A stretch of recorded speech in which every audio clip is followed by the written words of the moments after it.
Welcome to my YouTube channel আগন্তুক। আমি পিঙ্কি রায় চলে এসেছি তোমাদের সামনে ইতিহাসের একটা প্রশ্ন নিয়ে, সুলতানি ও মুঘল যুগ, সপ্তম শ্রেণী।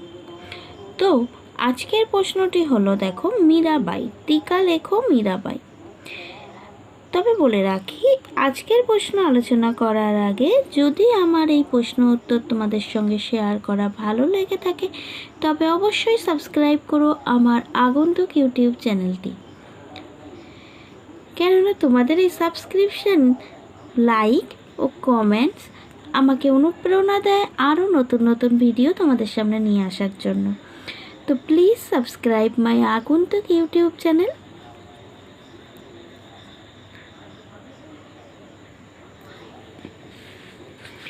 চলো এবার দেখে নেই টিকা। মীরাবাই, এটা যদি তোমাদের পরীক্ষায় পড়ে অথবা যদি বলে ঈশ্বরের বাণী প্রচারে সাধিকা মীরাবাইয়ের ভূমিকা সম্পর্কে সংক্ষিপ্ত বিবরণ দাও, তাহলে প্রথমে উত্তর শুরু করাতে সূচনা বা ভূমিকা বলে একটা পয়েন্টস আমরা করে নেব। ভক্তিবাদীদের মধ্যে অন্যতম ছিলেন সাধিকা মীরাবাই।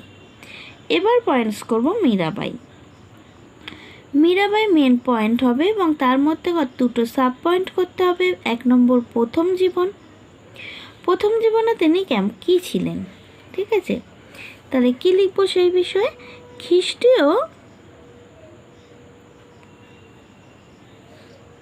খ্রিস্টীয় পঞ্চদশ শতকের শেষে রাজস্থানের এক ক্ষত্রিয় বংশে মীরাবাইয়ের জন্ম হয়।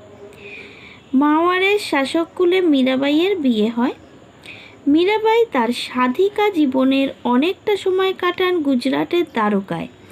তিনি বিয়ে করলেও সাংসারিক বন্ধনের মধ্যে আটকে থাকেননি। ভক্তি আদর্শ। উঁচু জাতে বিয়ে করলেও মীরাবাই ভক্তিবাদের মূল আদর্শ থেকে সরে যাননি। তার ভক্তি আদর্শের কেন্দ্র ছিল শ্রীকৃষ্ণ বা গিরিধারীর প্রতি একনিষ্ঠ ভক্তি। ভক্তিগীতির রচয়িতা মীরাবাই 500রও বেশি ভক্তিগীতি রচনা করেন। এই ভক্তিগীতিগুলো ভারতীয় সঙ্গীত ও সাহিত্যের এক অমূল্য সম্পদ।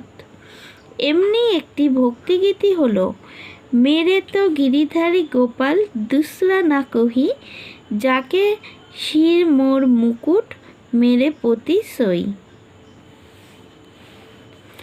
অর্থাৎ আমার প্রভু গিরিধারী গোপাল ছাড়া আর কেউ নয়, যার শিরে অর্থাৎ মাথায় ময়ূরের পাখার মুকুট, তিনিই যে আমার পতি। উপসংহার: মীরাবাইয়ের লেখা ভক্তিগীতিগুলো সাধারণের মধ্যে ভক্তিবাদের প্রসার ঘটাতে যথেষ্ট সাহায্য করেছিল। টুকু লিখতে হবে যদি মীরাবাই সম্পর্কে টিকা পড়ে।